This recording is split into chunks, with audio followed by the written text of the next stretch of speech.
The Lallan top show is sponsored by next door hub. अपने business को online लेकर आओ फ्री में। नेक्स्टडोर हब पे अपना दुकान ऑनलाइन करना है एकदम आसान। नेक्स्टडोर हब आपको अपने शहर में और अधिक उपभोक्ताओं तक पहुंचा देता है, आपको अपना बिजनेस बढ़ाने में मदद करता है।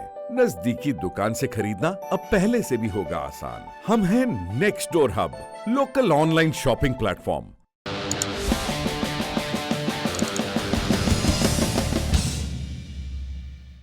नमस्कार, सौरभ द्विवेदी नाम है हमारा और आप देखना शुरू कर चुके हैं दी लल्लन टॉप शो। जब दुनिया के डॉक्टर कोरोना वायरस की दवा नहीं खोज पाए, ऐसे में स्वामी रामदेव कोरोना वायरस को मात देने के लिए एक दवा लाए हैं। दावा है कि 3 दिन में 69% और 7 दिन में 100% मरीज रिकवर हो जाएंगे। इस दवाई पर बात करेंगे, इस दावे पर बात करेंगे और बात करेंगे कि बिहार में विधानसभा के चुनाव कैसे होने जा रहे हैं और कौन कैसे वोट डाल पाएगा। लेकिन सबसे पहले देखिए दिन का वीडियो।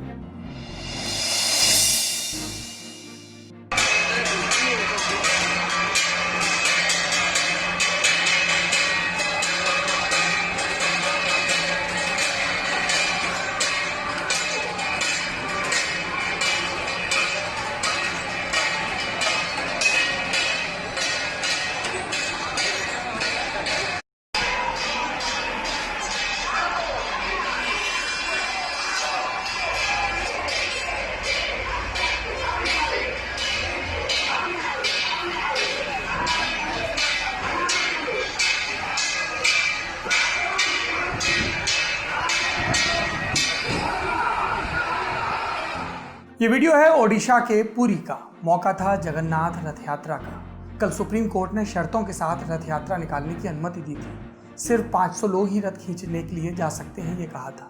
9 दिनों तक पुरी में कड़ाई से नियमों का पालन होने की बात भी कही गई, जिसके बाद आज ये दृश्य सामने आए। पुरी के राजा सोने की झाड़ू लगाते भी दिखे। रथ यात्रा गुजरात में भी हुई, लेकिन हाईकोर्ट के आदेश के चलते सिर्फ मंदिर परिसर में ही 7 फेरे लगाए गए। कुल जमा मामला आस्था और सुरक्षा का है। सुप्रीम कोर्ट के सामने चुनौती थी कि परंपरा और सोशल डिस्टेंसिंग साथ चले। उन्होंने अपने तय कोशिश की। देखिए आगे क्या देखने को मिलता है। अब बढ़ते हैं सुर्खियों की तरफ। पहली सुर्खी भारत में कोरोना वायरस के आंकड़ों से जुड़ी। कुल मामले हो गए देश में 4,40,000 से ज्यादा। 24 घंटे में लगभग 15,000 नए मामले सामने आए। दिल्ली की हालत खराब है। अब वो 62,000 केसेस के साथ महाराष्ट्र के बाद देश में दूसरे नंबर पर आ गया है। तेलंगाना में भी अचानक से केस बढ़े हैं क्योंकि उन्होंने टेस्टिंग तेज की है। इन सब के बीच 2,48,000 से ज्यादा लोग ठीक भी हो चुके हैं। मौत का आंकड़ा 14,000 की संख्या को पार कर गया है। इन सब के साथ साथ सियासत चल रही है। दिल्ली में उप मुख्यमंत्री मनीष सिसोदिया एलजी को चिट्ठी लिखते मिले। कांग्रेस अध्यक्ष सोनिया गांधी कहती मिली कि कोविड-19 का मिसमैनेजमेंट विनाशकारी है और सरकार का लगातार ये दावा कि चीजें दुनिया के मुकाबले बेहतर है। दूसरी सुर्खी सेना से जुड़ी है। सेना प्रमुख जनरल एम नरवणे 2 दिनों के लिए लद्दाख के दौरे पर गए हैं। आज तस्वीरें आई लेह में सेना के अस्पताल में उनके घायल जवानों से मिलने की। जनरल कह रहे थे, आप लोगों ने बढ़िया काम किया, लेकिन अभी काम पूरा नहीं हुआ। बातें ये भी आई कि सेना प्रमुख को कोर कमांडर हालात की जानकारी देंगे। इसके अलावा कल लद्दाख के मोल्डो में भारत और चीन के सेना के कमांडरों के बीच 11 घंटे की मीटिंग भी हुई। तनाव कम करने की लीग पर बातें हुई, लेकिन पेंगोंग झील के पास तनाव को लेकर सहमति बनती नहीं दिखाई दी। आगे भी इसी मसले पर बात होगी। तीसरी सुर्खी राजस्थान से है। यहाँ के शहरों में इंदिरा रसोई योजना शुरू हुई।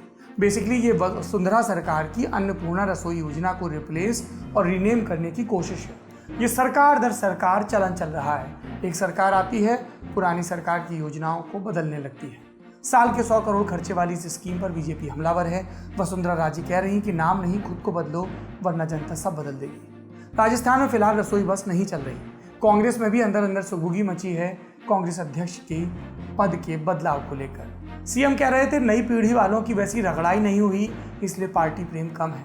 लोगों ने इसे मुख्यमंत्री का उप मुख्यमंत्री और प्रदेश अध्यक्ष सचिन पायलट पर तंज माना।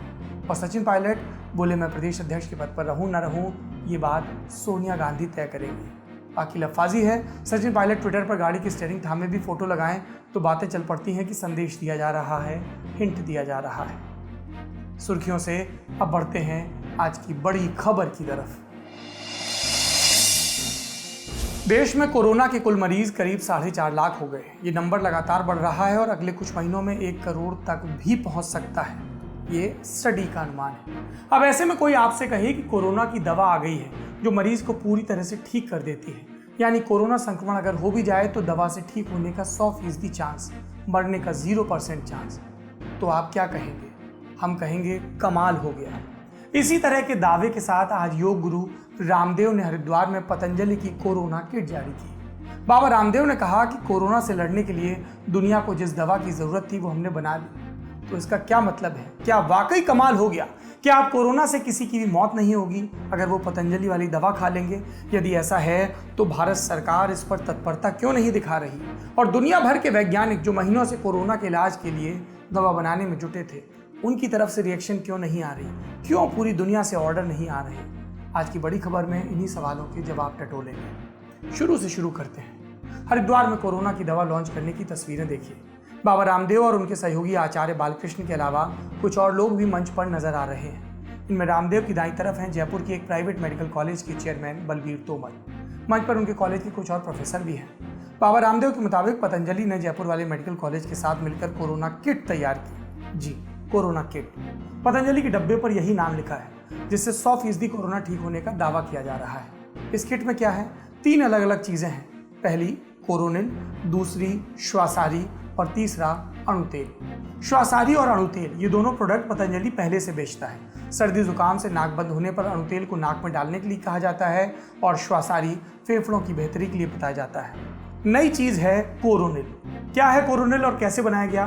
रामदेव से आप खुद सुनिए। कोरोनिल में गिलोय और तुलसी, अश्वगंधा, यह है जो हमारी इम्यूनिटी को बूस्ट करता है और एक साथ हमारे प्रतिरक्षा तंत्र को कंट्रोल करते हुए मधुमेह को नियंत्रित करने में, ब्लड प्रेशर को, हार्ट बीट को और पूरे हमारे नाड़ी तंत्र को, क्रोनिक डिजीज को कंट्रोल करने में बॉडी को सपोर्ट करता, बॉडी की इम्यूनिटी के बूस्टर के तौर पर। तो ये कोरोनिल और स्वासारी, साथ में ये अणुतेल नासिका में डलवाते हैं। गिलोय, तुलसी और अश्वगंधा, इन 3 चीजों से बनी है पतंजलि की वो दवा जिसके बारे में कोविड को 100% ठीक करने का दावा है। इम्यूनिटी बढ़ाने के लिए इन चीजों का सेवन पहले से ही बताया जा रहा था। बाबा रामदेव का भी 8 अप्रैल का एक वीडियो पतंजलि के YouTube चैनल पर है जिसमें वो इन चीजों के सेवन के लिए कह रहे हैं। तो अब सवाल ये है कि जो चीजें इम्यूनिटी बढ़ाने के लिए बताई जा रही थी, क्या उन्हें कोरोना की दवा कहकर बेचना ठीक है? ये सवाल पूछा हमने एम्स के आयुर्वेद सेंटर के डॉक्टर महेश व्यास से। सुनिए। मैं ये कहना चाहूँगा कि इसमें जो 3 ड्रग हैं, अश्वगंधा है, गिलोय है और तुलसी है, ये तीनों ही औषधियाँ एंटीबैक्टीरियल है, एंटीवायरल है और ये तीनों ही औषधियाँ हर एक वायरल कंडीशन में बहुत अच्छा काम करती है। और अभी भी जब से कोरोना प्रारंभ हुआ था तब से गिलोय है, तुलसी है, अश्वगंधा, इनका प्रयोग विविध प्रादेशिक सरकारें और गवर्नमेंट ऑफ इंडिया और इन सब के माध्यम से, आयुष मंत्रालय के माध्यम से होता आ रहा था। दिल्ली के ही सर गंगाराम हॉस्पिटल के सीनियर फिजिशियन डॉक्टर एम वली के मुताबिक कोरोनिल इम्यूनिटी बढ़ा सकती है, वायरस को मारने में कारगर नहीं हो सकती। सुनिए। WHO की एक चेतावनी आई थी बीच में कि हम इम्यूनिटी वर्धक दवाएं जो हैं, संक्रमण शक्ति वर्धक दवाएं जो हैं, उनको मेडिकल ट्रीटमेंट ना बताएं। तो ये एक छोटा सा बारीक पॉइंट है। अब कोरोना किट को लेकर किए जा रहे दूसरे दावे पर आते हैं। दवा से 100% मरीज ठीक होने का दावा। किसी भी नई दवा के बारे में मजबूती से ऐसा दावा ट्रायल के बाद ही किया जाता है। पतंजलि की तरफ से कहा जा रहा है कि ट्रायल किया गया। कैसे किया गया? सुनिए। मेरे पास उस समय 100 मरीज थे और हमने कहा सारे पैरामीटर्स को, जितने की विश्व में किसी अनुसंधान को करने के पैरामीटर्स होते हैं, शर्तें होती हैं, उसके स्टेप्स होते हैं, उनको पूरा किया। और पूरा करने के बाद हमने एक 100 मरीजों पर रैंडोमाइज 1-to-1 parallel group placebo control double blind trial, जिसमें यह भी नहीं पता होता है डॉक्टर को कि किस ग्रुप को क्या दवा दे रहा है, हमने किया।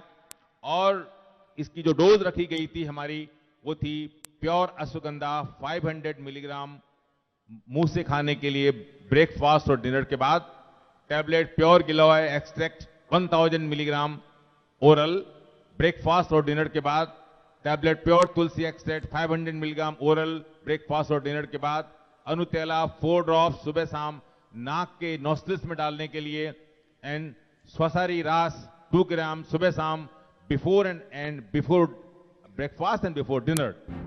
डॉक्टर बलबीर तोमर के मुताबिक उन्होंने अपने मेडिकल कॉलेज में 100 कोरोना पॉजिटिव पर क्लिनिकल ट्रायल किया। 100 में से 50 को दवा दी गई। क्या दवा दी गई? प्योर गिलोय, सफेद मूसली, प्योर तुलसी, ये सब। पतंजलि के मुताबिक जिन मरीजों को ये दवा दी गई थी उनका कोरोना टेस्ट 7 दिन बाद नेगेटिव आया, जबकि जिनको दवा नहीं दी गई उनमें से 65% का ही नेगेटिव आया। यानी दवा के इस्तेमाल से 35% मरीज जल्दी ठीक हुए। ये जयपुर वाली मेडिकल कॉलेज का इन हाउस ट्रायल था। कोरोना के बारे में एक बात शुरू से बताई जा रही है कि इसमें फैटेलिटी रेट कम है, यानी मृत्यु दर कम है। करीब 2-3% मरीज ही मरते हैं, बाकी ठीक हो जाते हैं। भारत के आंकड़े भी यही कहते हैं। ये उन मरीजों की बात है जिन्हें पतंजलि वाली दवा नहीं दी जाती। मौत सिर्फ गंभीर लक्षणों वाले मरीजों की होती है। तो क्या पतंजलि वाले ट्रायल में गंभीर लक्षण वाले मरीज थे? जवाब है नहीं, सिर्फ माइल्ड और मॉडरेट सिम्टम वाले मरीज थे। ऐसे मरीज आमतौर पर खुद ही ठीक हो जाते हैं। इसलिए पतंजलि का ये दावा कि कोरोनिल से 100% मरीज ठीक हो जाते हैं एक बहुत ही छोटे सैंपल के आधार पर निकाला गया नतीजा है, ऐसा विशेषज्ञ मानते हैं। अब बात आती है कि कोई कंपनी कोरोना की दवा मरीजों को 100% ठीक करने के दावे के साथ बेचे तो क्या सरकार से अनुमति लेने की जरूरत नहीं है? क्या सरकार ये मान रही है कि पतंजलि ने कोरोना की दवा बना ली? रामदेव ने अपनी प्रेस कॉन्फ्रेंस में बताया कि उन्होंने सरकार की संस्था central trial registration of India यानी कि CTRI से परमिशन ली है। ये दावा भी आधा ही सच है। CTRI सिर्फ ट्रायल का रिकॉर्ड रखने वाली संस्था है। कोई अगर नई दवा का ट्रायल करता है तो CTRI को बताना पड़ता है। दवा बेचने के लिए central drugs standard control organisation से सर्टिफिकेट लेना पड़ता है। इसे सर्टिफिकेट ऑफ फार्मास्यूटिकल प्रोडक्ट यानी COPP कहते हैं। Central drugs standard control organisation की वेबसाइट पर पतंजलि की ही कंपनी दिव्य फार्मेसी की कई प्रोडक्ट्स को सर्टिफिकेट देने की जानकारी है, लेकिन कोरोनिल की जानकारी नहीं मिली, ना ही ऐसा कोई सर्टिफिकेट। इसका जिक्र बाबा रामदेव की प्रेस कॉन्फ्रेंस में हुआ। अखबारों में पिछले 2-3 दिनों की खबरों में पतंजलि के अलावा कुछ और दवा कंपनियों की भी कोरोना दवा की खबरें छपी हैं। साथ में ये भी छपा कि इन कंपनियों को ड्रग्स कंट्रोलर ऑफ इंडिया ने दवा बेचने के लिए परमिशन दी है। कंपनियों ने भी बताया कि उनकी दवा सिर्फ हल्के लक्षण वाले मरीजों में ही कारगर होगी। ऐसे में सिर्फ 50 मरीजों पर क्लिनिकल ट्रायल के आधार पर यह कह देना कि इससे 100% मरीज ठीक हो जाते हैं, ये एक तरह की जल्दबाजी लगती है विशेषज्ञों को। और अगर ये इतनी ही बड़ी कामयाबी है तो Indian council of medical research इस कामयाबी का जश्न क्यों नहीं मना रहा? कोरोना मरीजों को 100% ठीक करने वाली पतंजलि की दवा पर हल्ला मचा तो अब आयुष मंत्रालय की भी नींद टूटी है। एक बयान जारी कर आयुष मंत्रालय ने कहा कि हमें पतंजलि वाली दवा या उससे जुड़ी रिसर्च की कोई जानकारी नहीं है। मंत्रालय ने पतंजलि से दवा के ट्रायल के बारे में सारी जानकारी मांगी है, जैसे CTRI का सर्टिफिकेट, कहाँ ट्रायल किया, किन पर ट्रायल किया, ट्रायल के वक्त जो दवा दी थी उसमें क्या क्या था। इसके अलावा मंत्रालय ने भी ये बताया कि drugs and magic remedies act 1954 के तहत भ्रामक प्रचार करना अपराध है। ये नरेंद्र मोदी सरकार का पक्ष है। कोई गलत जानकारी देकर दवा बेचे तो उस पर कार्रवाई के लिए हमारे देश में कानून है, इन पर नजर रखने के लिए संस्थाएं हैं। अगर भ्रामक दावों के साथ कोरोना की भी दवा बेची जा रही है तो कार्रवाई होनी चाहिए, और यदि दवा दुरुस्त है तो पूरे देश और दुनिया को इसका लाभ मिलना चाहिए। कोरोना वायरस जाने का नाम नहीं ले रहा और चुनाव आने का नाम ले रहे हैं, मगर चुनाव होंगे कैसे बिहार में? कैसे करवाएगा इलेक्शन कमीशन लोकतंत्र की ये कवायद?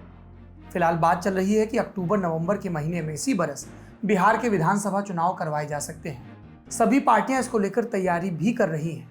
ऑनलाइन रैलियों से लेकर LED टीवियों तक के इस्तेमाल हो रहे हैं। जो फील्ड पर नहीं जा रहे, वीडियो चैट से ही मोटिवेशन दे रहे हैं। चीन के संदर्भ में भी बिहार की जनता के प्रसंग आने लग गए हैं। लेकिन इन सब के बीच चुनाव आयोग अपनी तैयारी में लगा है। इलेक्शन कमिश्नर सुशील चंद्रा, उन्होंने इंडियन एक्सप्रेस नाम के अंग्रेजी अखबार से बात करते हुए बिहार चुनाव के बारे में कई बातें बताई।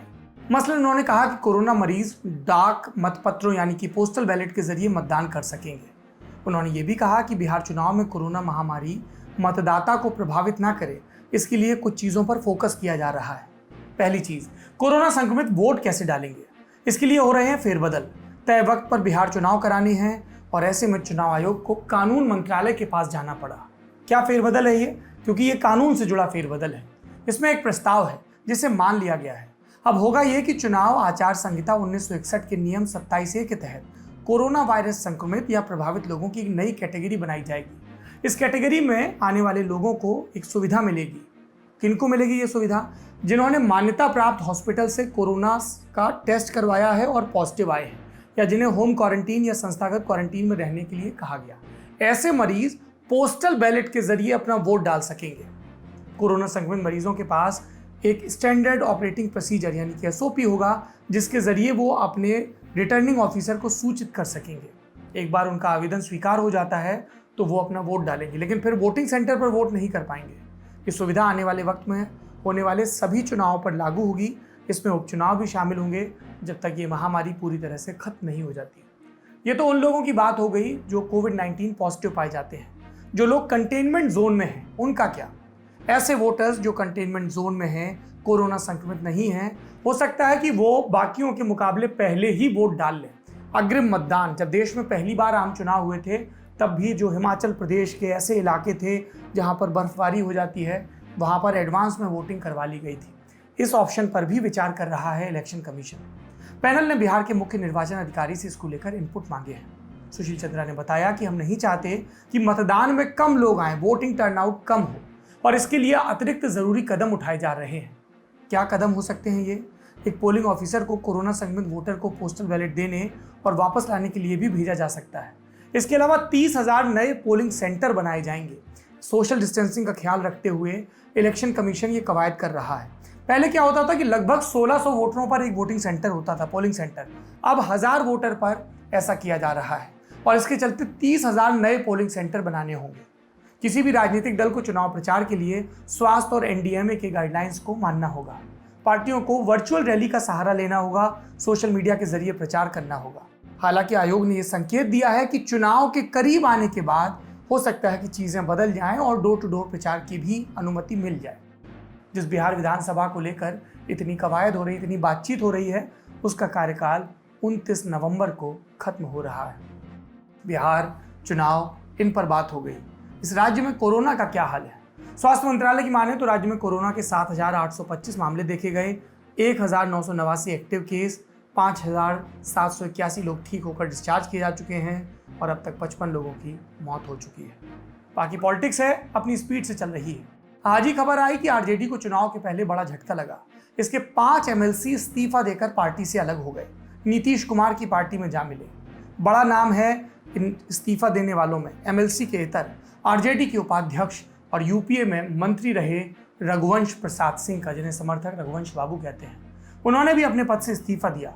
वैशाली के पूर्व सांसद और अपने प्रतिद्वंदी रामा सिंह के पार्टी में आने की बात से बताया जा रहा है कि रघुवंश बाबू नाराज थे। याद रहे कि रघुवंश बाबू कोरोना पॉजिटिव पाए गए और उनका इलाज भी चल रहा है।